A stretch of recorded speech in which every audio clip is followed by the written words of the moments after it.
നമസ്കാരം. Raf talk ഫുട്ബോളിലേക്ക് അവർക്കും സ്വാഗതം. അർജന്റീൻ സൂപ്പർ താരങ്ങൾ അത്ലറ്റിക്കോ മാഡ്രിഡിലേക്ക് എത്തുക എന്നുള്ളത് പോയ സമ്മർ ട്രാൻസ്ഫർ വിൻഡോയിലേക്ക് നമ്മൾ കണ്ടതാണ്. അത് തുടരാൻ തന്നെയാണ് അവർ തീരുമാനിക്കുന്നത് എന്ന് വേണം കരുതാൻ.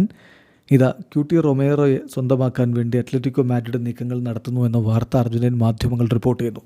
ആ വാർത്ത അനുസരിച്ച് ഇങ്ങനെയാണ് കാര്യം. Atletico Madrid and Tottenham are nearing an agreement for Cuti Romero.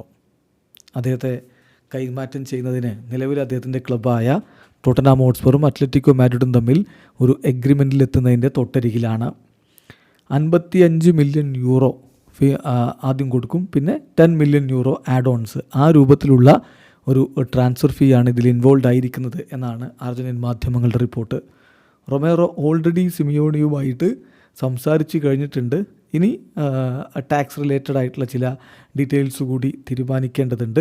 അത് ഈ ആഴ്ച കാര്യങ്ങൾ പ്രോഗ്രസ് ആവും, എന്നിട്ട് ആ ഒരു ഡീലിലേക്ക് എത്തിയേക്കും എന്നാണ് ഇപ്പോൾ അർജന്റീൻ മാധ്യമങ്ങൾ റിപ്പോർട്ട് ചെയ്യുന്നത്.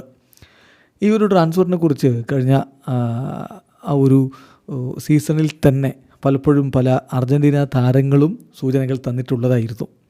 ക്യൂട്ടി റൊമേറോ എത്തുകയാണെങ്കിൽ തീർച്ചയായിട്ടും അത്ലറ്റിക്കോയുടെ ഡിഫൻസിന് അത് ശക്തി പകരുമെന്ന കാര്യത്തിൽ തർക്കമില്ല. അർജന്റീനയുടെ നിലവിലെ ഏറ്റവും മികച്ച സെൻട്രൽ ബാക്ക് അദ്ദേഹമാണ് എന്നതാണ് യാഥാർത്ഥ്യം. അർജന്റീനയ്ക്ക് വേണ്ടി 44 അന്താരാഷ്ട്ര മത്സരങ്ങൾ കളിച്ചിട്ടുള്ള താരമാണ്. 2021-22 ലോണിലാണ് അദ്ദേഹം ടോട്ടനാം ഹോട്ട്സ്പറിലേക്ക് എത്തിയത്. അതിനുശേഷം പിന്നെ ടോട്ടനാമിൽ അദ്ദേഹം സ്ഥിരമായിട്ട് കളിക്കുകയായിരുന്നു.